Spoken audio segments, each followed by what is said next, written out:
Awesome. What is something else that you think is major? Let me think. Another major area. You really have to know your market and understand your competition in the area, right? And I know you all have this thing as like we're all family and we're all here supporting each other. We're all artists that are working together, and that's true. I think there definitely needs to be that network and that camaraderie amongst artists, but it's still a competition, right? And you still Yes. have to know who are your competitors and understanding if you're in a particular demographic or an area, who Mhm. else in In that that area, area. yeah, is Yeah. offering these services and what are their prices and what type of services are they offering and all these different things, right? You have to be aware. You can't just go in blindly thinking like, oh, I'm an artist and I want to start offering brows, but there's like 50 other people down the street from you doing Mhm. the exact same thing. Yeah, and establishing like knowing what sets you apart, I think is really major. Like when you are coming into a market that is very saturated, you have to really be um the word is I Different. can't well, yeah, you have to be different, but you have to be very you have to be oh my God, I can't think of the Can't word think right of the now, word. but the word It'll is come to you. yes. So you have to be very Think of a um, different word, a similar I'm word. trying.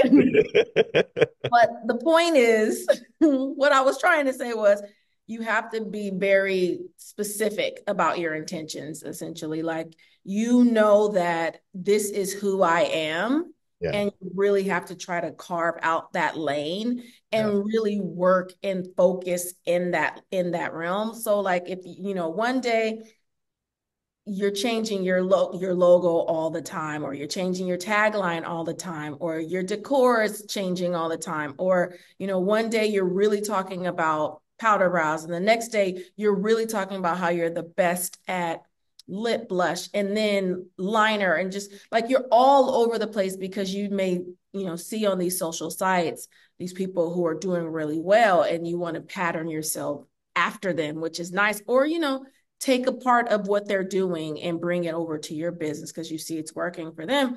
But then are you really being yourself? yeah, And you basically are just chasing things, and they're not really working for, they don't really speak to you as an yeah. individual. So I think that it's really important to find your unique self. And it may take some time, or you may just automatically know who you are and what you want to say and your voice, and you need to be very specific about that and with great intention. Yeah.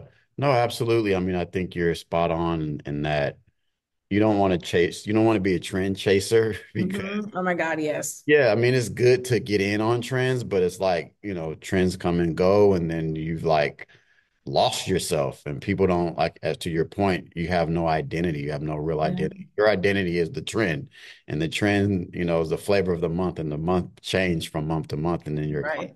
I don't know who you are, right? So that really helps in business. We talk a lot about being different, differentiation, and how am I different from the next person? And that's because you really want your customer to be able to identify with you, right? And so to your point, like I know even when you've gotten started, like maybe you might have focused on a certain type of customer or a certain type of demographic, and you really built your portfolio that way. But at some point, when you started to establish that, it's like, okay, people know me for maybe this type of work or clientele. Now I'm going to carve out another area for myself. Yeah. But if you're kind of like over here, like hopscotch and, sort of spotty here, there, it's really hard to like carve out a lane for yourself. But I think what I hear you saying is like really focusing on a path, and then once you've established that path, then now you can start a new path, and before you know it, you've built out a great, portfolio for yourself. Yeah. I was thinking about when you were talking about a trend hopper. I was thinking how you can, well, I see it a lot in our industry. People can get really caught up in the little trends that happen with reels, or this reel is trending, this audio is trending. And so everybody's using it, or everybody's doing the same skit. And it's like, you don't even pay attention to it after you've seen it 10 times. Like, even if it's 10 people, different people. It's the same concept. You know what's going to come next. No Yeah. one's making anything about it unique. It's the complete, it's the same exact thing over and over. So you become numb to it. So even if you are going to, you know, take on a trend, you still need to add your unique spin to it. If you're going to use a trending audio, maybe not, don't use the same part of the audio that everyone else is using, even though it's the same song, so that the algorithms, recognize, oh, you're using that trending audio, but maybe find a different part of that song. Or if it's a skit, maybe change the skit up. So it's the general idea, but there's a different element that makes someone want to watch yours because, oh, wow, she did that differently. I like that. So Mhm. again, always trying to be unique and stand out regardless of what you're doing. Yeah. That's so important. I mean, we can talk literally all day Yeah. about, being unique, being different, branding, which is like huge. And brand has a lot to do with a lot of different things and not just your logo, right? A lot of times people Not your think logo. associate that, oh, my logo, I have to have a brand, right? And you can even see the logo back here.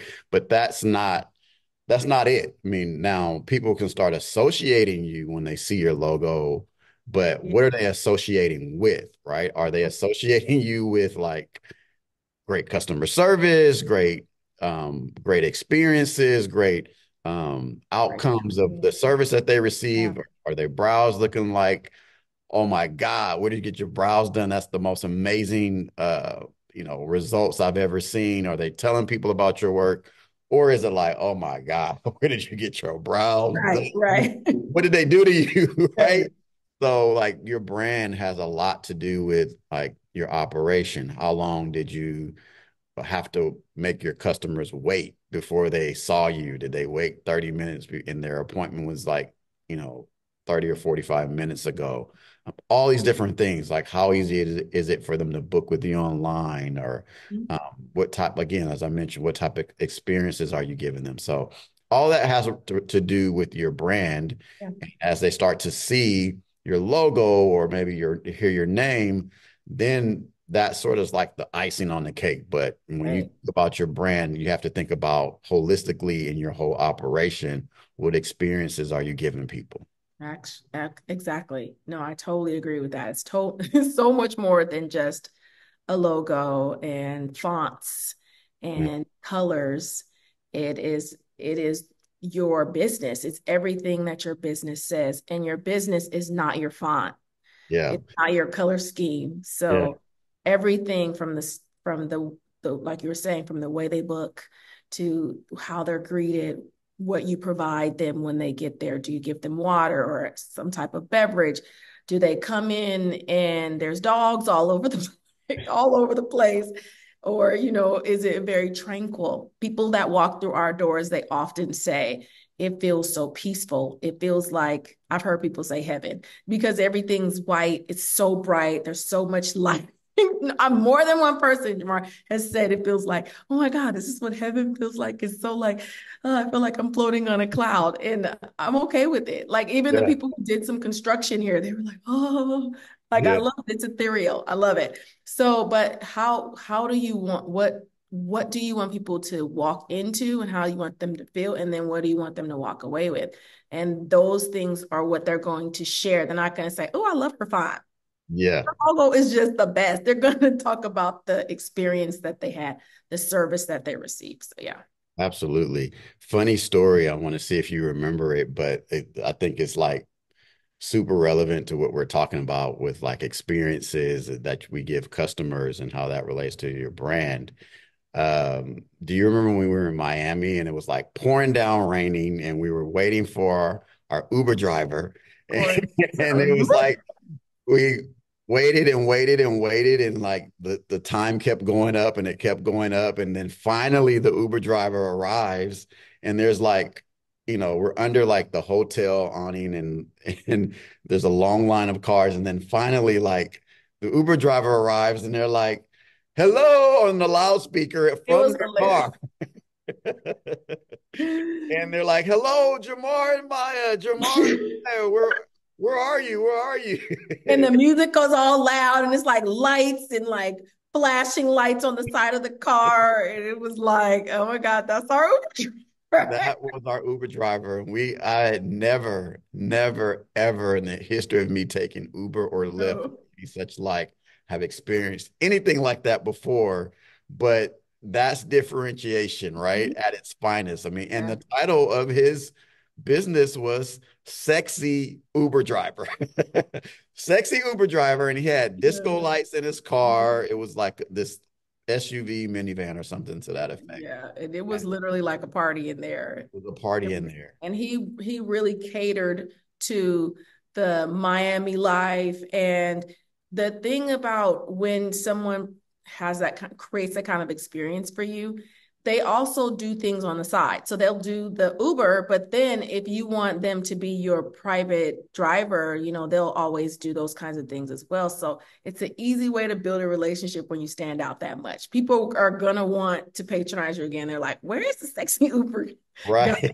So And it was a name to like really easy remember, right? It's like, funny, how yes. could you forget a name like that? Sexy Uber driver. It's like hilarious. But yeah, that's just a good example of, someone being different, creating a really great experience. I mean, we were a little stiff in the beginning because we didn't know like what to expect. Never been Yeah. in a car like that.